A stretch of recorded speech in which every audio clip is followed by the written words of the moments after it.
خاص کر تو پڑھنے والا جو ہے یعنی کوئی بھی جو نفلی کام کر رہا ہے تو اس کو پڑھنے والا کیا ہے اس وقت کو اس دن کو اپنے اجتہاد سے خاص کر سکتا ہے. تو ایسے ہی درود بھی پڑھنا یہ نفلی عبادت ہے,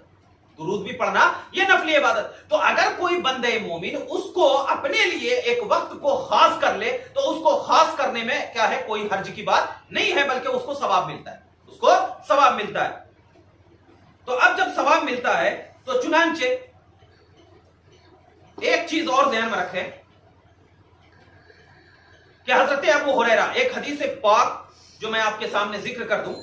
وہ یہ ہے کہ حضرت ابو ہریرہ رضی اللہ تعالیٰ عنہ سے روایت ہے کہ حضور پاک صلی اللہ علیہ وسلم نے حضرت بلال سے صبح کی نماز کے وقت پوچھا, اے بلال تم نے اسلام میں ایسا کون سا عمل کیا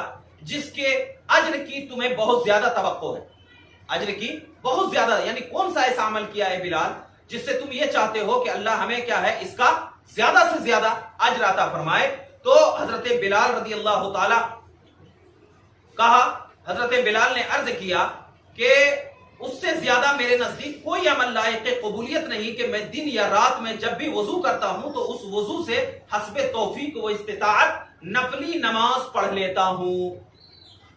نفلی نماز پڑھ لیتا ہوں. یعنی حضرت بلال رضی اللہ تعالیٰ عنہ نے نفل نماز کے لیے دنوں رات میں کبھی بھی کوئی وقت مقرر نہیں کیا ہے. تو نبی پاک صلی اللہ علیہ وسلم نے یہ اس حدیث سے یہ بتانا چاہ رہے ہیں کہ کوئی بھی نفلی عبادت کا وقت مقرر کرنا کہ یہ درست نہیں ہے, لیکن اپنے اجتہاد سے کوئی بھی انسان کسی بھی وقت کیا ہے وہ چیز پڑھ لیتا ہے. تو یہ چیز ثابت ہوئے کہ نوافل کے لیے شرعاً کوئی خاص وقت مقرر نہیں ہے, لیکن حضرت بلال نے ہر وضو کے بعد ثبوت و اعتقاد وجوب کے بغیر, ثبوت اور اعتقاد وجوب کے بغیر نوافل پڑھنے کا التزام اپنے اوپر کر لیا کہ میں ہر وضو کرنے کے بعد 2 رکعت نفل پڑھوں گا. لیکن حضور صلی اللہ علیہ وسلم نے انکار بھی نہیں کیا. تو حضور صلی اللہ علیہ وسلم کا عدم انکار اس بات کی طرف اجازت دیتا ہے کہ کیا ہے کبھی بھی آپ پڑھ سکتے ہیں. اب ذرا دیکھیے کہ نبی پاک صلی اللہ علیہ وسلم پر درود پاک پڑھنا یہ بھی نفلی عبادت ہے,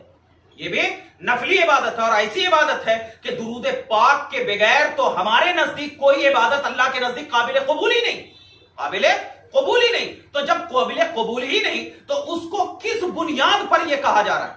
کس بنیاد پر یہ کہا جا رہا ہے کہ نماز سے پہلے اگر درود پڑھ لیے تو یہ کیا ہے بدعت ہو گئی, یہ کیا ہے بدعت ہو گئی. جب ارے بھائی کوئی عبادت کا وقت نفلی کا خاص ہی نہیں رہتا ہے تو پھر بدعت کہنے کے لیے ضروری یہ ہوتا ہے کہ حدیث پاک میں نماز سے پہلے یہ اذان سے پہلے درود پاک کے پڑھنے سے منع فرمایا گیا,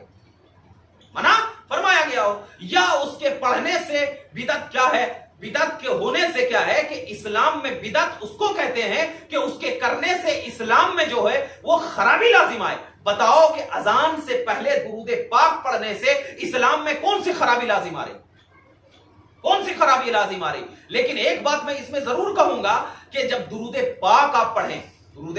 پاک آپ پڑھیں تو اس میں یہ کہیں کہ درود پاک آپ جب پڑھیں گے تو اس میں یہ کہیں گے کہ درود پاک اگر زور سے پڑھیں گے نا تو پھر رک جائیں اور پھر اس کے بعد کیا ہے اذان دے. کوئی بھی انسان جو درود پاک پڑھتا ہے وہ محبتوں سے پڑھتا ہے, نبی پاک صلی اللہ علیہ وسلم کی محبتوں سے درود پاک پڑھا کرتا ہے, اور جب درود پاک پڑھا کرتا ہے تو اس سے یہ اندازہ لگایا جاتا ہے کہ درود پاک پڑھنے سے اللہ تبارک و تعالیٰ کیا ہے اس کی عبادت کو مقبول بناتا ہے, اور اذان بھی عبادت ہے. تو وہ یہ سوچتا ہے کہ ہم عبادت کو درود پاک سے گھیر لیں تاکہ اللہ تعالیٰ ہماری اذان کو اپنی بارگاہ میں قبول و مقبول کر لے, کیونکہ حدیث پاک صحیح مسلم کی حدیث پاک ہے, حدیث نمبر 384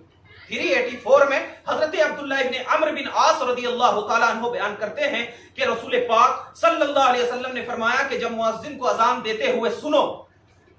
جب مؤذن کو اذان دیتے ہوئے سنو, جیسے کلمات وہ کہتا ہے ویسے ہی کہو, یعنی جیسے وہ کلمات کہتا ہے ویسے ہی کہو. اللہ اکبر مؤذن کہہ رہا ہے تو تم بھی اللہ اکبر کہو. پھر تم مجھ پر درود پڑھو, خود نبی پاک نے فرمایا کہ مجھ پر تم پھر کیا کرو, درود پڑھو, کیونکہ جو شخص مجھ پر ایک بار درود پڑھے گا اللہ تعالیٰ اس پر 10 رحمتیں نازل فرمائے گا,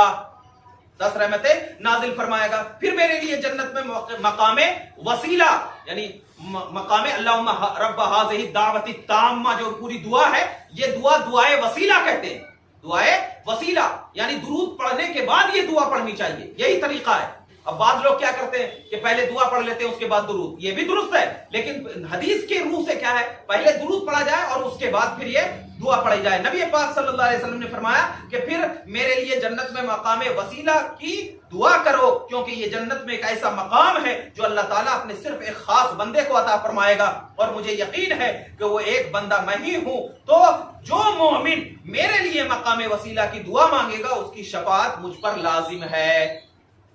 اس کی شفاعت مجھ پر لازم ہے۔ تو پتہ یہ چلا کہ درود پاک اذان سے پہلے زور سے پڑھنا اور اذان کے بعد بھی پڑھنا، یہ دونوں چیزیں کیا ہے، یہ دونوں چیزیں جو ہے ہمارے لیے باعث برکت اور باعث ثواب ہے، اور ایسا ثواب ہے جو ہمیں اذان کو کیا ہے اور چار چاند لگا دیتا ہے۔ لیکن درود پاک کو اذان سے جوڑتے ہوئے پڑھنا، یعنی درود پاک پڑھتے پڑھتے پڑھتے اللہ اکبر کہہ دینا، یہ درست نہیں۔ کیوں درست نہیں؟ تاکہ لوگوں کو یہ شبہ نہ ہو کہ یہ درود پڑھ رہا ہے کہ اذان دے رہا ہے۔ تو اسی لیے پہلے درود پڑھ لیں، پھر ٹھہر جائیں اور اس کے بعد پھر اذان شروع کریں، اور یہ کیا ہے، سنت ہے۔ اور ان لوگوں سے بچیں جو یہ کہتے ہیں کہ درود پاک پڑھنا بدعت ہے، تو ان سے کہیں کہ بدعت کہنے کے لیے دلیل یہ ہے کہ اس بدعت کا ثبوت پیش کرو کہ کیا نبی پاک صلی اللہ علیہ وسلم نے اس کو بدعت کہا، یا صحابہ نے اس کو بدعت کہا، یا تابعین نے اس کو بدعت کہا۔